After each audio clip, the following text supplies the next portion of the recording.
السلام عليكم ورحمة الله وبركاته. كل عام وحضراتكم بخير. هنشوف مع بعض تطبيق جديد من تطبيقات الأندرويد. تفسير سورة البقرة بصوت الشيخ المرحوم محمد مطهر الشعراوي. تطبيق بسيط جدا في استخدامه وصغير الحجم، بس بيحتاج اتصال بالإنترنت. في لوجو على اليمين هنا تفسير القرآن، لو عملنا كليك عليه بيبتدي الشرح الصوتي لسورة البقرة بالترتيب من الآية 1 للآية 286. ممكن نتجاوز الصفحة بتاعت المصحف لحد أي آية احنا عايزينها. لو عملنا كليك هيشغل لنا التفسير الصوتي للآية دي. أحمدك ربي كما علمتنا أن نحمد.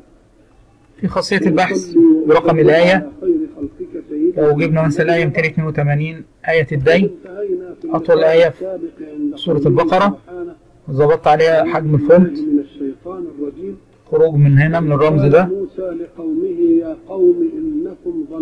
ممكن ندور بكلمة مثل كلمة بقرة ذكرت كم مرة؟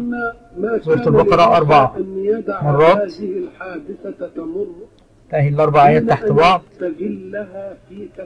لو جبنا مثلا كلمة الناس 25 مرة، تلاقي الآيات تحت بعضها. لو دوست على آية منهم برضو يجيب لك التفسير الصوتي بتاعها.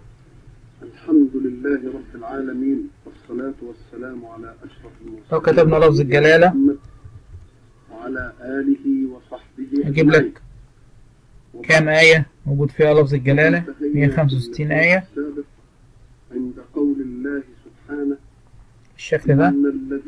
برضو لو دوست كليك على الآية يشغل التفسير الصوتي. تبركا وتيمنا والحمد لله رب العالمين ثناء واستزادة، وصلى الله وسلم على سيدنا محمد وعلى آله وصحبه أجمعين. وبعد، كل شيء في الكون على نظام قدر فهنا ماشي مستقيم 24. ده اللوجو، ده اللوجو بتاع الموقع، وده تواصل معنا لو عايز تروح كنت فيها استفسار. وبرحب بالاستفسارات أو الاقتراحات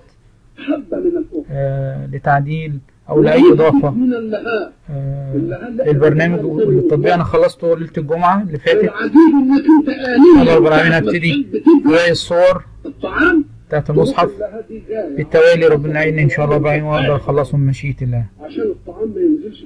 خروج من الزرار هنا. أشكركم والسلام عليكم ورحمة الله وبركاته.